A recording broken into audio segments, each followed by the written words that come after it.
Bonjour à tous, bonjour à vous qui êtes là, bonjour à ceux qui sont derrière leur écran.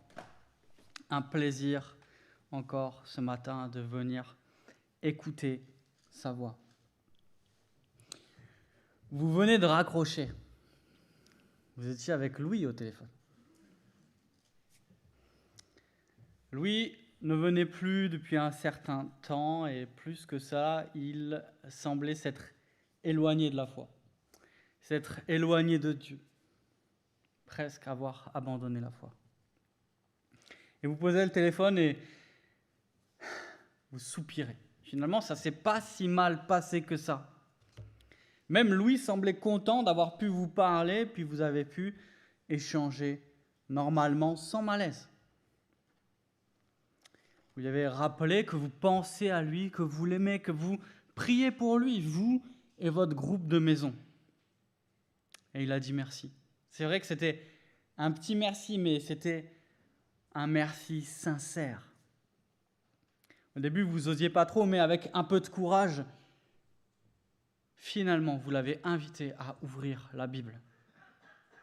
Même si ce n'est pas pour longtemps. Même si c'est juste pour un psaume.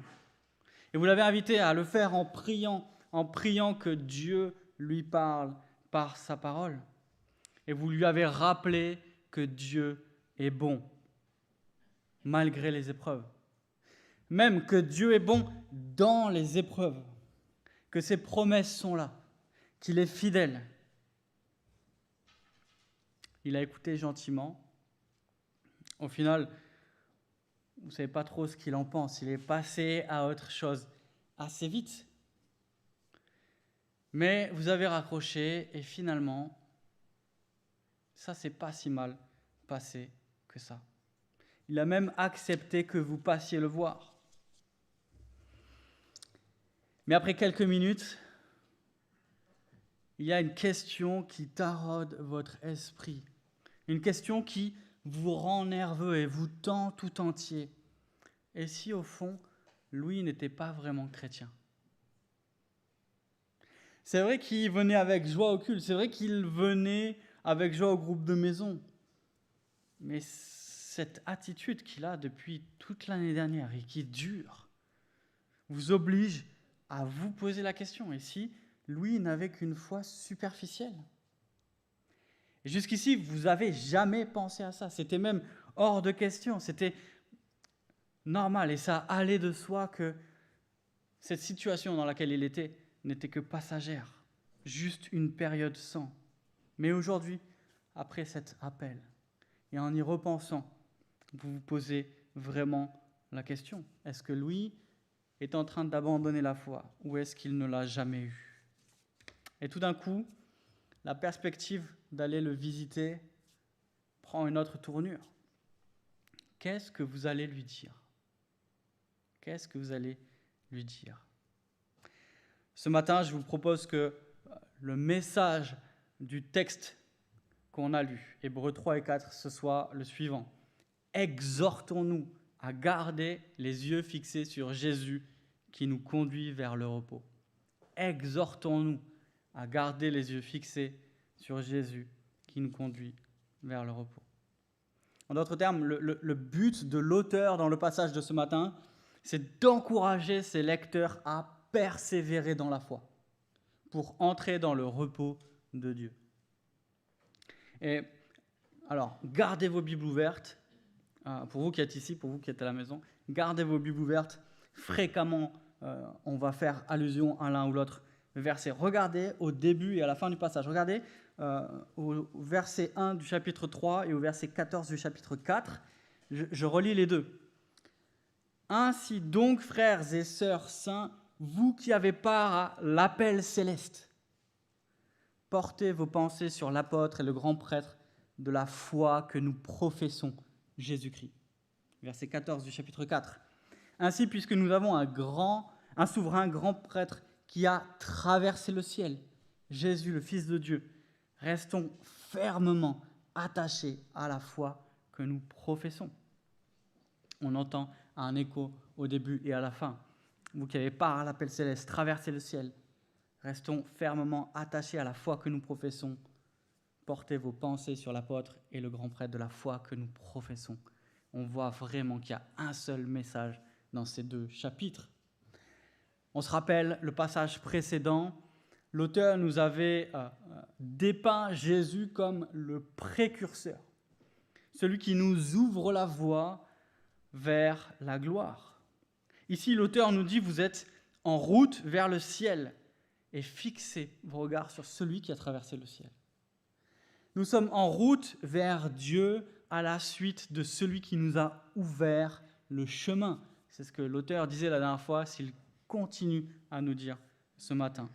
Mais il nous dit, et peut-être vous l'avez entendu encore et encore et encore et encore dans le texte, il existe un danger de ne pas entrer dans le repos promis par Dieu. Regardez verset 12, chapitre 3. Faites attention qu'aucun de vous n'ait un cœur mauvais et incrédule qui le détourne du Dieu vivant.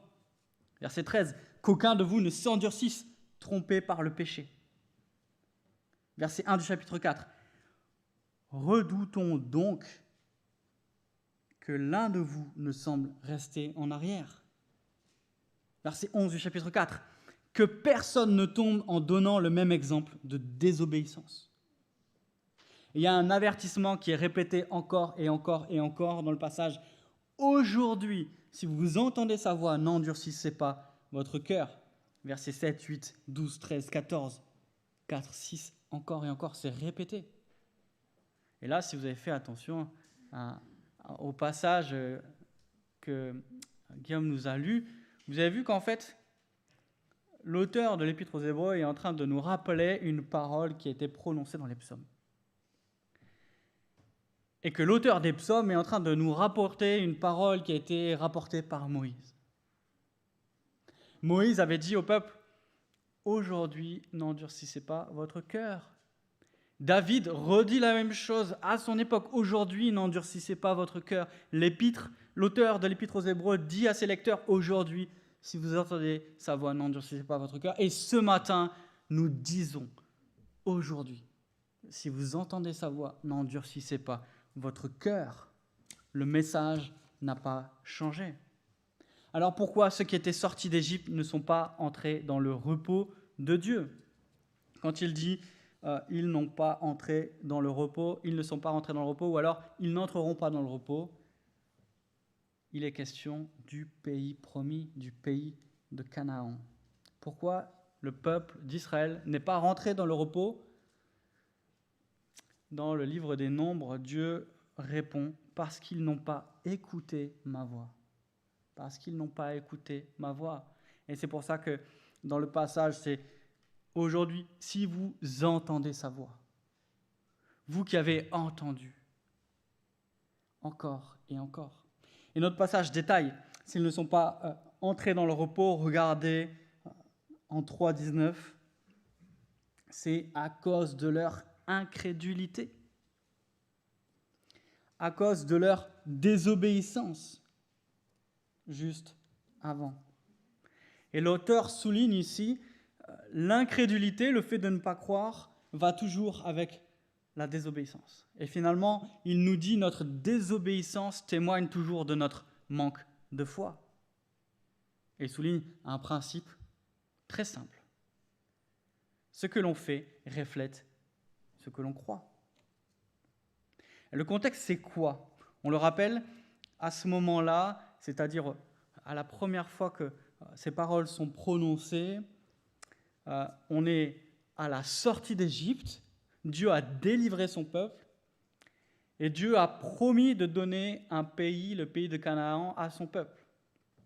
Et avant cela, il dit au peuple, envoyez 12 espions, envoyez un espion par tribu, pour partir en reconnaissance, pour aller explorer le pays promis, pour aller constater le repos que Dieu donnait à son peuple.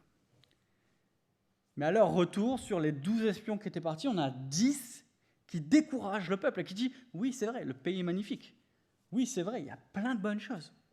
Oui, c'est vrai, franchement, on va s'installer, on va être bien. Mais les habitants du pays sont puissants. Les villes sont fortifiées. On ne va pas y arriver. » Et sur ces 12 espions, il y en a juste 2 qui disent « Non mais, si Dieu a promis le pays, il va nous le donner.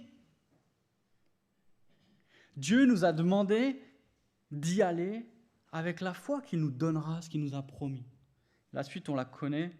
Le peuple refuse de croire les promesses de Dieu. Le peuple désobéit. Le peuple refuse d'écouter la voix de Dieu et se détourne de Dieu. Refuser sa parole, c'est se détourner de Dieu. Et l'auteur utilise cette histoire pour nous dire quelque chose encore ce matin. La désobéissance est toujours la marque de notre incrédulité. L'auteur nous dit, un manque de foi, ça se voit. Comment ? Parce qu'on fait le contraire de ce que Dieu nous demande. Parce qu'on n'aime pas ce qu'on devrait aimer. Parce qu'on ne fait pas ce qu'on devrait faire. Parce qu'on fait ce qu'on ne devrait pas faire. Et ce n'est pas pour rien que l'auteur ici prend l'exemple du peuple d'Israël après l'Exode. On voit que le peuple est en chemin vers le pays de Canaan, en chemin vers le repos promis par Dieu, mais il doit avancer par la foi. Il doit affronter les épreuves qui sont devant lui en faisant confiance à Dieu. Et l'auteur nous le dit, et le dira encore de manière plus explicite après dans le livre, nous sommes en chemin. Nous aussi, nous sommes étrangers et voyageurs sur la terre. Et nous voyageons vers notre cité céleste, vers le repos promis par Dieu, vers l'objet de notre espérance. Comme le peuple après l'Exode, nous avançons vers la promesse. Comme le peuple après l'Exode, nous faisons face aux épreuves. Comme le peuple après l'Exode, nous devons les affronter avec foi. Je fais un petit bond dans la lettre et je vous lis quelques versets qu'on trouve au chapitre 10 d'Hébreux. Il dit « Souvenez-vous des premiers jours, après avoir été éclairés, vous avez supporté un grand et douloureux combat. Tantôt vous étiez publiquement exposés aux injures et aux persécutions, tantôt vous montriez solidaires de ceux qui se trouvaient dans la même situation. » Les lecteurs de la lettre sont en train de souffrir. S'il les encourage à persévérer, c'est qu'ils sont en train d'avancer sur un chemin qui est parsemé d'épreuves. Je continue. En effet, vous avez eu de la compassion pour moi dans ma prison, et vous avez accepté avec joie qu'on prenne vos biens, sachant que vous aviez au ciel des richesses meilleures et qui durent toujours. Écoutez ça. N'abandonnez donc pas votre assurance, qui est porteuse d'une grande récompense. Oui, vous avez besoin de persévérance pour accomplir la volonté de Dieu et obtenir ainsi ce qui vous est promis. L'auteur nous dit, vous avez besoin de persévérance pour obtenir ce qui vous est promis. Vous avez besoin de persévérer pour entrer dans le repos. Et c'est la condition, ici nous dit l'auteur, c'est la condition. L'entrée du repos se fait par la foi qui persévère. Regardez au chapitre 3, le verset 6. Sa maison, c'est nous, pourvu que nous retenions fermement jusqu'à la fin la confiance et l'espérance dont nous tirons notre fierté. Plus bas, verset 14. Nous sommes devenus les compagnons de Christ, pourvu que nous retenions fermement jusqu'à la fin notre position première. On peut traduire par notre assurance première. Est-ce que ce passage remet en question l'assurance du salut ? Non. Non. Et c'est ce qu'il va falloir répéter à chaque fois qu'on va tomber sur un passage qui nous laisse un peu perplexes dans l'Épître aux Hébreux, et ce ne sera pas le dernier. Est-ce que ce passage remet en question l'assurance du salut ? Non, mais peut-être qu'il remet en question une conception erronée de la foi. J'ai déjà entendu la comparaison suivante, l'image suivante. La foi, c'est un peu comme un ticket qui te permet de monter dans le train du salut. Une fois à bord, tu es sûr d'aller à destination. Plus rien ne peut t'empêcher que tu arrives au bout, au ciel. Et c'est vrai, la Bible l'affirme. Je lis ce que Jésus nous dit en Jean 10. « Mes brebis entendent ma voix, moi je les connais et elles me suivent. Je leur donne la vie éternelle. Elles ne périront jamais et personne ne les arrachera de ma main. Mon Père qui me les a donnés est plus grand que tous et personne ne peut les arracher de la main du Père. C'est ce que dit Paul en Romains 8. Je suis persuadé que ni la mort, ni la vie, ni les anges, ni les dominations, ni le présent, ni l'avenir, ni les puissances, ni les êtres d'en haut, ni ceux d'en bas, ni aucune autre créature ne pourra nous séparer de l'amour de Dieu en Christ Jésus, notre Seigneur. C'est clair, on ne peut pas perdre le salut. Et c'est important de l'affirmer avec conviction, avec fermeté. On ne peut pas perdre le salut. Et je crois que c'est le but de cette illustration du ticket de train. Mais l'image du train a ses limites. On a l'impression que la foi, c'est quelque chose de statique, de quelque chose qui arrive en dehors et malgré nous. Moi, je préfère une autre image de la Bible. L'apôtre Paul qui compare la vie chrétienne à une course. Et dans son testament, dans sa dernière lettre à Timothée, il dit à Timothée, j'ai combattu le bon combat, j'ai achevé la course, j'ai gardé la foi. Toute la vie, nous dit Paul, nous courons vers le but. Le salut, ce n'est pas quelque chose de statique, c'est quelque chose de dynamique. Nous courons vers le but. Et en fait, il y a une autre expression que l'assurance du salut que je préfère, c'est celle de la persévérance des saints. Ça veut dire la même chose, hein. Les deux expressions désignent la même réalité, mais je préfère la deuxième. Pourquoi ? Parce que la Bible nous décrit le salut comme un chemin dans lequel il faut persévérer. Regardez au chapitre 4, le verset 11. Dans certaines versions, il y a « empressons-nous donc ». D'autres versions, c'est « efforçons-nous d'entrer dans le repos ». En fait, le verbe qu'il y a derrière, c'est « travailler dur ».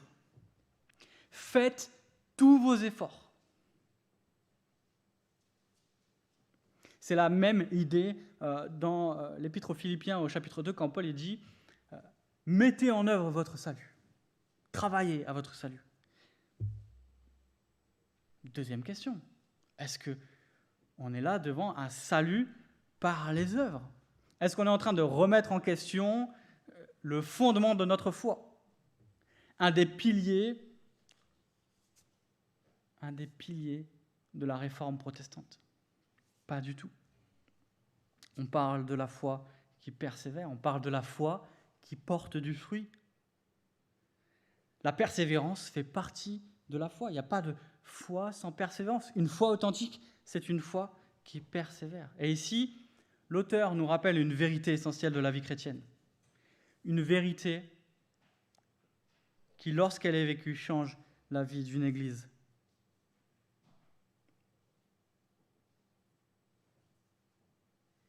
Ça fait un peu le titre des articles sur lesquels on a envie de cliquer. La vérité qui va changer votre vie d'église. Cette vérité, c'est quoi ? C'est que Dieu nous utilise pour encourager les autres à persévérer. Dieu nous utilise pour encourager les autres à persévérer. Est-ce que vous avez déjà essayé de vous encourager tout seul ? Moi, ça m'arrive. Ça m'arrive même souvent. En fait, je pratique un sport qui est composé d'efforts très intenses et qui demande d'avoir beaucoup de cardio et d'endurance. Et devinez ce que j'ai pas du tout. Beaucoup de cardio et d'endurance. Alors souvent, je me parle. Je suis à la salle et je dis, mais allez Mathieu, lâche rien. T'es bientôt au bout. Des fois, je le dis même avec ma bouche, pas trop fort. Lâche rien, t'es bientôt au bout. Plus que 73 pompes. Plus que 17 kilomètres. Tu vas peut-être mourir, mais au moins t'auras essayé. Je me parle. J'essaie de m'auto-encourager. Mais ça ne marche pas. Ça ne marche pas. Par contre, il y a quelque chose qui marche vraiment. Il y a quelque chose qui m'encourage vraiment. C'est que quand tous les autres ont fini avant moi, ce qui est souvent le cas, quand tous les autres ont fini avant, ils se mettent autour de moi. Et c'est ça que j'aime bien aussi dans le sport, c'est que c'est pas chacun après fait sa vie, c'est non, on ira boire plus tard, on ira souffler plus tard. Maintenant, on se met autour de ceux qui n'ont pas fini et on les entoure et on les encourage. Allez Mathieu, allez Mathieu, allez Mathieu. Plus qu'une minute, plus que... Allez, encore une pompe de plus. Ils ne disent pas plus que 35 pompes parce que je n'arriverai jamais à les faire, mais... ils s'assemblent autour de moi pour m'encourager. Et c'est ça qui me motive. Regardez. Regardez au chapitre 3. Regardez les versets 12 et 13. Faites attention, frères et sœurs, qu'aucun de vous n'ait un cœur mauvais et incrédule qui le détourne du Dieu vivant. Au contraire, regardez le verset 13. Au contraire, encouragez-vous les uns les autres chaque jour, aussi longtemps qu'on peut dire aujourd'hui. Pourquoi ? Afin qu'aucun de vous ne s'endurcisse, trompé par le péché. Pour que personne ne se détourne de Dieu, nous dit l'auteur, pour que personne ne s'endurcisse, Dieu nous demande, exhortez-vous chaque jour. Mes amis, je vous propose que l'Église devrait être une AEM. Une AEM. Une arme d'exhortation massive. Dieu nous a placés les uns les autres pour qu'ensemble on persévère dans le repos. Parfois, on doit encourager ceux qui sont abattus. Parfois, on doit reprendre ceux qui s'égarent. Encourager ceux qui sont abattus et reprendre ceux qui s'égarent. Et j'entends parfois des gens qui me disent « Moi, j'aime bien encourager, mais je ne peux pas reprendre. » Et honnêtement, je peux comprendre. C'est toujours compliqué de mettre quelqu'un devant son péché. C'est jamais facile. Et à chaque fois, ça demande du courage. Et à vrai dire, on a souvent peur de la réaction de l'autre. On se demande, mais si finalement je faisais plus de mal que de bien? Souvent, on n'ose pas. Souvent, on se dit, mais qui suis-je pour lui dire quelque chose? La question qu'il y a derrière, peut-être au fond, c'est, suis-je le gardien de mon frère? Et la réponse est oui. Oui, nous sommes responsables les uns les autres. Nous sommes membres les uns des autres. Nous sommes redevables les uns envers les autres. Nous avons besoin les uns des autres.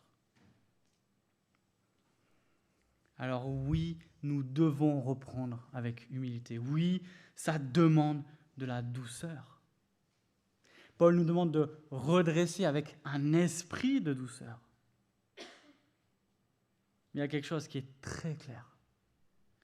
C'est que dire quelque chose, reprendre quelqu'un, ce n'est pas un manque d'amour. Ce serait plutôt laisser l'autre s'éloigner et s'endurcir, qui serait un manque d'amour. Je vais vous dire un secret. Un secret qui devrait tous nous aider à parler avec franchise et avec humilité. C'est un secret que beaucoup voudraient garder. En fait, c'est un secret de polichinelle. C'est un secret que tout le monde connaît, mais dont personne ne parle. Pourquoi ? Parce qu'on veut tous garder la face. On veut tous sauver les apparences. Un secret de polichinelle. Ce secret, c'est quoi ? Nous sommes tous pécheurs. On est tous tordus. On a tous besoin de la grâce de Dieu. Voilà, c'est dit. Non, mais ça me semblait important de le dire. Ça me semblait important qu'on puisse le dire ce matin, les yeux dans les yeux. Pourquoi ? Parce que maintenant que tout le monde le sait, on n'est plus obligé de faire comme si c'était le cas. On est libéré. On a tous besoin d'être encouragés souvent. On a tous besoin d'être repris parfois. Et savoir ça, savoir qu'on est tous pécheurs, c'est libérateur. Pourquoi ? Parce que ça me rappelle que les autres ont besoin d'être encouragés, comme me l'a rappelé une sœur cette semaine. Et ça me rappelle aussi que moi, j'ai besoin d'être encouragé, comme m'a encouragé un frère cette semaine. On a tous besoin d'encouragement parce qu'on est tous faibles. On a tous besoin d'être repris parce qu'on est tous pécheurs. On a tous besoin de quelqu'un qui, un jour, pourrait nous dire, tu sais, j'ai vu comment tu te comportes avec tes enfants. Et ça me fait de la peine de te le dire. Mais je dois te le dire. C'est pas juste. Ce n'est pas la manière dont Christ nous appelle à vivre. Est-ce que tu serais d'accord qu'on en parle? Ou alors, tu sais, je sais que tu refuses de pardonner à ton frère. À chaque fois qu'on parle, tu reviens sur le sujet. Tu me redis encore et encore les mêmes choses. Et je vois que tu t'enfonces dans l'amertume. Est-ce que tu serais d'accord qu'on en parle et qu'on prie ensemble pour ça? On peut reprendre avec humilité. Pourquoi? Parce qu'on sait qu'on n'est pas meilleur. On sait que nous aussi, on est pécheurs. On sait que nous aussi, on est tordus. On sait qu'on a tous besoin de la grâce de Dieu. Et on peut aussi recevoir quand quelqu'un nous reprend les choses avec humilité, parce que c'est vrai. Et je vais vous dire, je suis rarement étonné quand on me rapporte que j'ai péché. Parfois, je suis blessé, mais c'est juste mon orgueil, en fait. Ce qui me montre bien que j'ai besoin qu'on me reprenne. Mais je suis rarement étonné, parce que je sais que je suis pécheur. En fait, reprendre l'autre, c'est l'encourager à la sainteté. Reprendre l'autre, c'est l'encourager à la sainteté. On a tous besoin de se repentir, chacun de nous. Souvent, et Dieu dans sa grâce, nous a placés à côté les uns des autres, a placé des frères et des sœurs pour veiller sur nous quand nous nous endurcissons sans le voir. Pourquoi? Parce que ça arrive petit à petit. Pourquoi? Parce que nous sommes souvent des très mauvais juges de notre comportement. Nous voyons bien ce qui arrive chez les autres et souvent nous sommes aveugles sur ce qui arrive dans notre propre cœur. Et les choses arrivent de manière progressive. Et Dieu a placé les autres à côté de moi. Il m'a placé à côté des autres pour m'encourager quand je suis abattu et me reprendre, venir me chercher quand je m'éloigne. Prenons l'habitude, frères et sœurs, prenons l'habitude de nous poser des vraies questions, d'avoir des conversations profondes, de prendre le temps de poser des questions qui comptent. Comment va ta foi en ce moment? Qu'est-ce que Dieu t'a appris ces derniers temps dans ta lecture? Encourage-moi avec ce que Dieu t'a dit.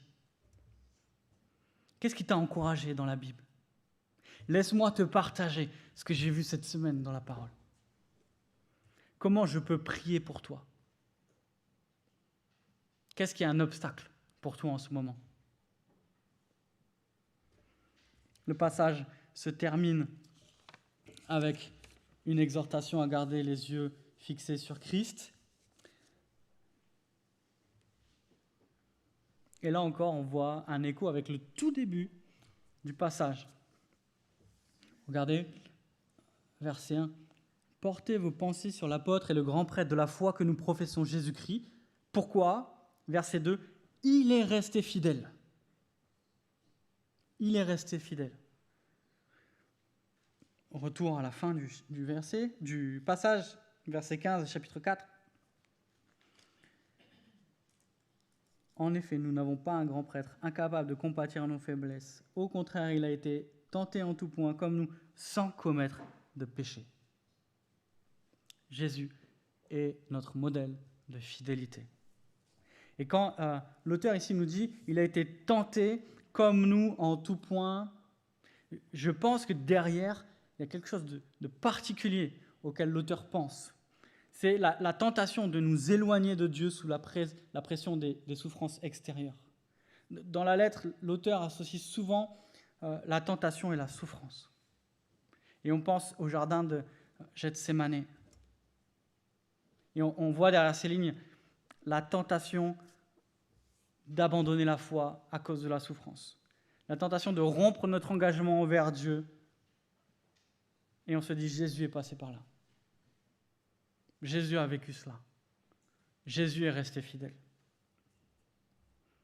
Regardez, il est notre grand prêtre, plein de compassion, qui peut nous comprendre. On peut s'approcher avec assurance du trône de la grâce afin d'obtenir compassion et de trouver grâce pour être secouru. Jésus peut non seulement nous comprendre, mais aussi nous secourir.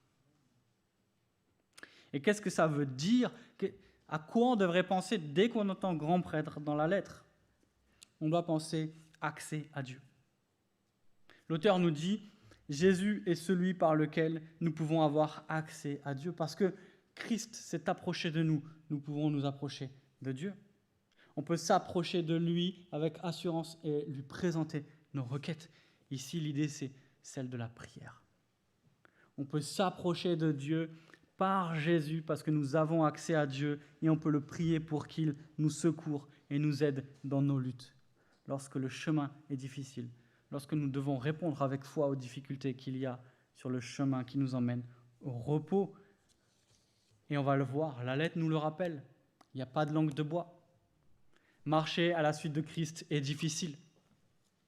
Mais Dieu a promis de nous accompagner et de nous soutenir jusqu'à la fin. Retenons ça ce matin.